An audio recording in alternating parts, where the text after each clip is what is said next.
like, oh my god, I would rather have a monkey with a controller than normal teammates that the game gives me. I would rather have a monkey with a controller playing this game than a random teammate. Honestly. Honestly. Because, like, Jesus Christ, they are just useless. At least the monkey will do something. What's up, guys? Paragon Fox here. Welcome back to the series, Golds of Past. Today we're going to look at Rainbow Six Siege. So Rainbow Six Siege, it is a tactical FPS with destructible walls, and different classes for you to try out, which are called operators. Now, if we all remember when this game came out, oh my god, was it not loved. It was not loved by reviewers, YouTubers, streamers. This game had a lot of issues, and they were right to critique this game. It was not very good at all. But, we're not talking about what it was, because, that's the past. We're talking about 2021. This is a 2021 review. And Rainbow Six Siege has changed completely. It is now one of the best multiplayer games out there. I mean, and it's available for you in the Game Pass, guys. So if you haven't, actually checked this game out or played it with your friends, I highly, highly recommend it. It is not the same. Forget about the news, when this game released. It is not the same. You might even heard from other fellow YouTubers that they say, oh, this game changed. It's actually quite good now. Give it a try, guys. It is not the game that it was when it released. It's day and night. It's basically day and night. By the way, I fucking hate this teammate. There was no reason for him to do that, sorry. I just don't understand why he did that. He's a garbage teammate. And that's one of the critiques I'm going to have for this game. But that's besides the point. But definitely, it's a tactical FPS. It is not your Call of Duty. It is not your Battlefield, which I'm just saying the biggest FPSs, it's not your Halo. This is a slow-paced game. And that is how it's meant to play. Sure, you could rush, you could do this, but, there's pros and consequences to this, But, it's a very slow-paced game at moments, but mostly they're pretty fast, especially because you only have a 2-minute timer per round. So you have to move fast, but at the same time, you have to move smart. This is a very fun game to play with friends, guys.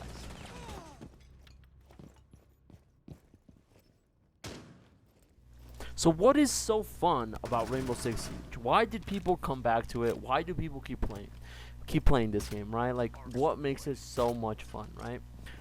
In my opinion, there's many things that make this game really fun now. But one of those moments, or one of those things that I believe is what makes it like wow, like makes you come back to this game and is like, I want to keep playing it even if it's only multiplayer, there's only a few maps you could play. It's those try-hard moments or those clutches that you get. And this has happened to everyone. If you haven't played this game and you're one of those more casual FPS players, maybe you won't find this as intriguing. But for those other type of players who play FPS and have experience with them, you know what I'm talking about. Those try-hard moments, those clutch moments where, you're facing down 3 enemies and you're able to kill them all. Rainbow Six Siege has those moments, especially once your teammates start dying. It starts out with the normal 5v5, right? Each one, the attackers, the defenders, doesn't matter the game mode. There's only 3 game modes, but it's essentially the same. Either capture a point, plant a bomb, or escort a hostage. And it usually ends the same way, at least from what I have played. I'm pretty sure at higher tier levels it changes. But from what I've played, it is usually, just kill the other enemy team. Until recently, actually, we started focusing more on planting the bombs. So I guess it does change after you gain enough experience in this game. But going back to the point at hand, those moments where you clutch it up, and it has happened to all my friends. I'm still hoping for my turn. I'm not bad at the game. I'm not bad at FPS, but FPS shooters. Why did I say FPS shooters? The F is wrong with me. It's right there in the name. But going back, it's those moments where you're facing down a whole bunch of enemies and you're able to clutch it up, or it becomes a 1v1 and you feel the pressure. Your teammates are watching you. The enemy team is watching their obviously their team. Maybe you have cameras set up because of your operator that you're running could put cameras everywhere, or maybe you have the little drones that you start out with. Maybe they're still operational, they weren't destroyed, so your teammates are helping you. The enemy team is helping them. And you're just wanting this 1v1, right? You want to get this W, and it's those moments of intensity that just force you to come back. Because even if you fail, even if you're not able if you lose that round or you lose the game, you weren't able to. You look at that and you're like, damn, that was really exciting. I was nervous. It's a 1v1, it's a 2v1. And especially when you're the last survivor of your team and there's still three enemy players alive, or even all of them, and you're able to clutch it, like you're able to destroy them all. It doesn't happen often, obviously, because it's difficult, but it does happen. You're like, damn, this is really fun. You just feel like a fucking monster. You feel like a damn champion when you're destroying those kids, and that's what makes this game fun. Aside from the different classes that you could play, because for attackers and defenders, they each have their own operators. Each classes, they each play a little bit different. Some play similar, but they each have their own thing going for them. But it's just that those moments where you're just you're in the zone, you're playing, you do a good play, you eliminate an enemy team, and then you're able to continue that momentum, keep doing great things. But of course, what happens is that there's bad moments where you think you're gonna do something great, and it just messes you up completely, and you fuck up. It happens in this game. And when you jump into this game, I want you guys to, especially for me, I'm just doing casuals right now. I haven't touched the ranked yet. But, when you're playing this, just goof around in it, try to do something a little bit different, don't play as the game wants you to play. I think that's where the game also shines, It's meant to be played a little bit slow paced, but people love to rush in this game. And if you do, trust me, you might have so much fun. So much fun, because the enemy team, especially if you're defending, you're waiting for them to come slow at you, but if you see a guy just rushing you, it just changes the pace of the game, It goes from being a slow game to a fast game. And the same way, maybe they are going full speed at you, and you're defending, and then you're able to stop them, and then the game goes from a fast-paced game to a slow-paced game. So there's a lot of interesting ideas to play with. If you're really tactical in FPSs, I highly recommend this game. This is going to sit incredible for you.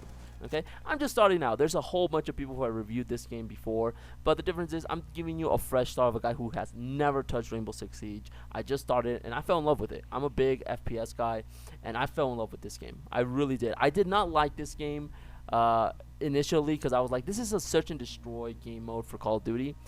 But once I started playing, I was like, I could not be more mistaken. This is completely different, just completely different. And I really hope you guys try it out. It's such a good game, especially with your friends. It's really damn fun, guys.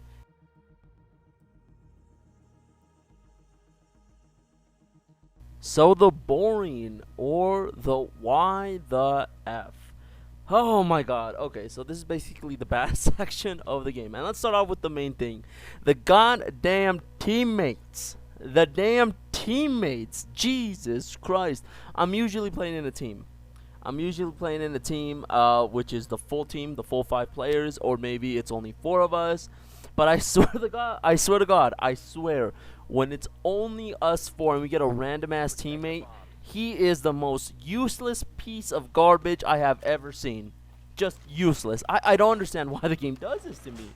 I'm not sure how the matchmaking system works in this game, or the skill-based matchmaking works, but Jesus Christ, I get stuck with the most useless teammates ever. Like, this guy's aiming. My God, it does not matter. It does not matter, guys. We've all been here, right? It's like we get the most useless piece of garbage ever. And what makes me so mad, about this is that it does not matter the type of game. In every FPS, it's always like that. The one random is the most useless.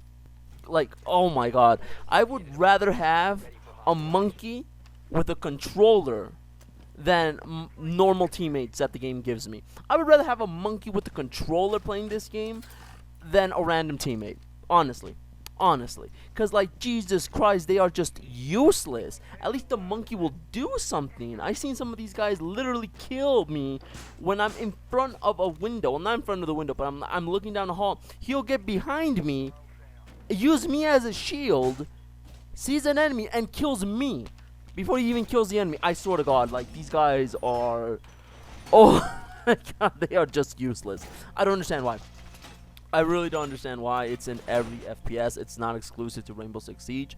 But that's one of the why. Like, why does it do that? Now, I know what a lot of you are going to say. Oh, they pair you up with, people of your same skill. I'm starting out. So I understand that. I understand that they might give me, teammates who who are just starting out, who never even picked up an FPS in their life, right? And they don't even know how to work a controller, or they don't even know how to work a mouse and keyboard. I understand that.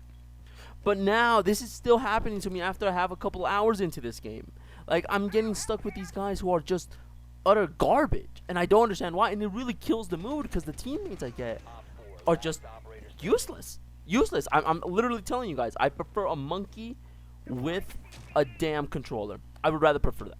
I'd rather prefer that. You know, that's the really big one. The really one that just, that I'm saying why. Why has no game ever in the name of history, I'm pretty sure there is a couple, but like the majority of FPS, like they can't get this one part right, giving us good teammates. And I know people would say, oh, you want a teammate who will carry you. No, I know how to play an FPS. I know how to play it. I know how to do good in them.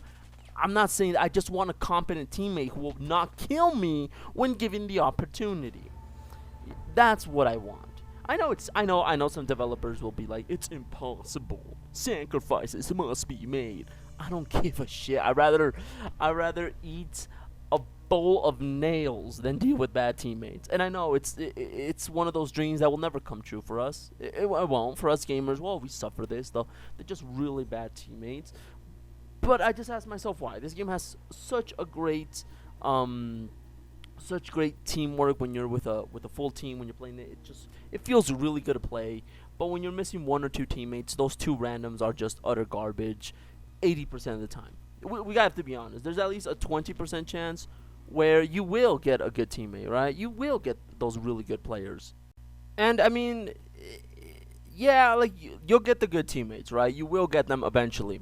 But it's just much more common for you to get these really just horrible garbage teammates. And that's really frustrating most of the time. You know, you can't really do much about it. And it's just a little bit sad that no FPS has been able to get this down, you know? None of them have been able to get an actually good matchmaking system. It's very rare to find that in games today. You know, I don't know why. I don't understand why. So the situation with this is that even when it's a full team, like we're playing, we have a full team and we're fighting against another full team. After a couple matches, you know, we'll be placed against these guys who are just sweating their balls off, and I have no problem with that. I love sweating in games, you know. I like giving it my all. But sometimes, like, these guys have just so much more experience in the game. In this game, you know, they know all the walls that you could just like hit a little bit, so you could look through. You know, you could look through it and be able to shoot the enemy. You know, and they know all these little tricks and all these that I just haven't been able to discover. I don't have enough time on this game, and it's just completely unfair in that regard too. The skill-based matchmaking, sometimes I feel like it hits like a damn truck, you know? After 2 or 3 games winning, it places you like, okay, you know what? Here, play against these guys who have no life this game and have basically become the equivalent of COD players, you know? And that's basically a person who only plays COD. You know, these are the type of people who only play Rainbow Six Siege. And, you know, they want us to fight against them, and sure, we might do okay, but we're gonna lose. And that's just how it is. And it's frustrating at that point. It's very frustrating. Matchmaking is another critique that I have about it. It's very inconsistent. Sometimes you'll be fighting against players who are at your skill level. Other times you're fighting the biggest sweats, the guys who know life one game and that's it. You know? And it's just like, what the fuck? Please, don't do this to me. I want to have fun. Another critique of this game is how long it takes you to earn in-game currency so you can buy operators. Yes, every time you play, you get an in-game currency. And after a couple games, I mean, that's how it's supposed to be.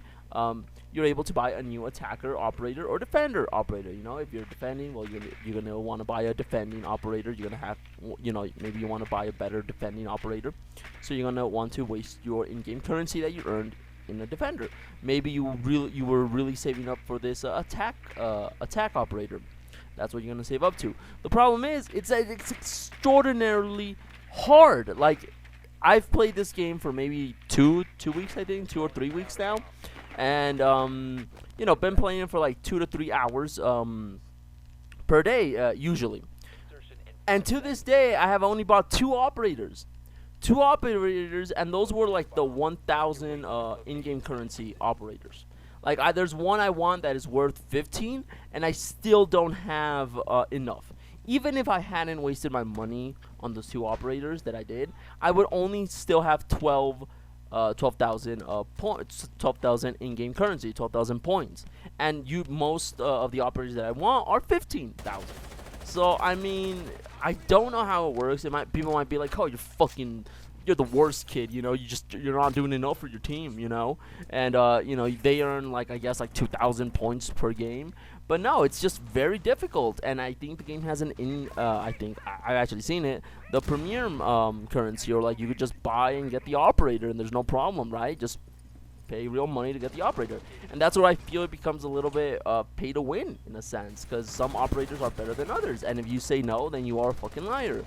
Yes, they're all unique. Yes, they are all viable, but there's obviously some that are better than others. There's just no, no denying that. I mean, look at the pro scene.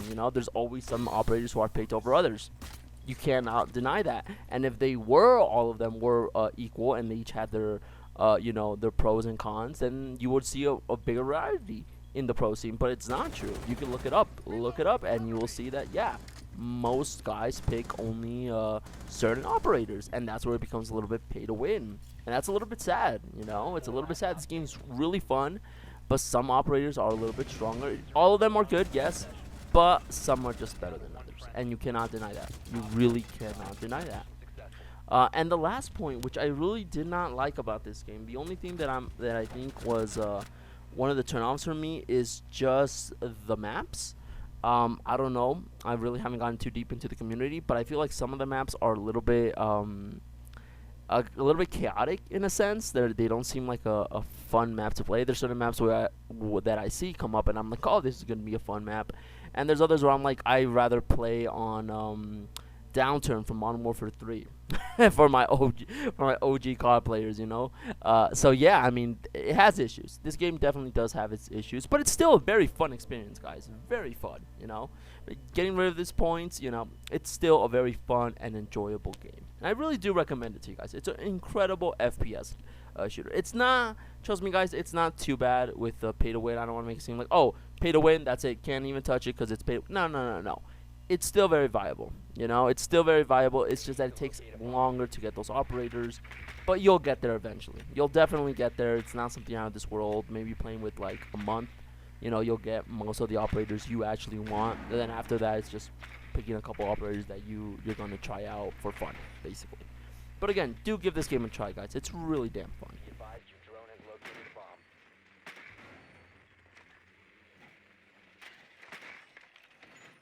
So yes, this game gets a solid 8 out of 10, guys. Remember, it's a AAA game, so it gets scored on a 10 scale. I know it had some issues. I was very critical of them. But again, the good stuff just overshadows that. It has some problems. Honestly, if it had better maps or more maps, I think the game would have gotten a solid 9 out of 10. But with how it is right now, I know they continue updating this game, so I hope they continue on forward, updating it, more maps, better, or updating the maps, whatever. And I hope it gets to that 9 out of 10. If that happens, I will update this video. But as it stands right now, it's a solid 8 out of 10, guys. Highly recommended to anyone who wants a first-person shooter or anyone who wants a tactical first-person shooter. Very fun game. Now, before we end the video, guys, what other games would you like to review? I'm thinking about reviewing World War Z and Zombie Army 4, if I'm not mistaken. So yeah, tell me which other games you would like to review, and stick around, and hopefully you'll see that review of World War Z or Zombie Army 4 this week.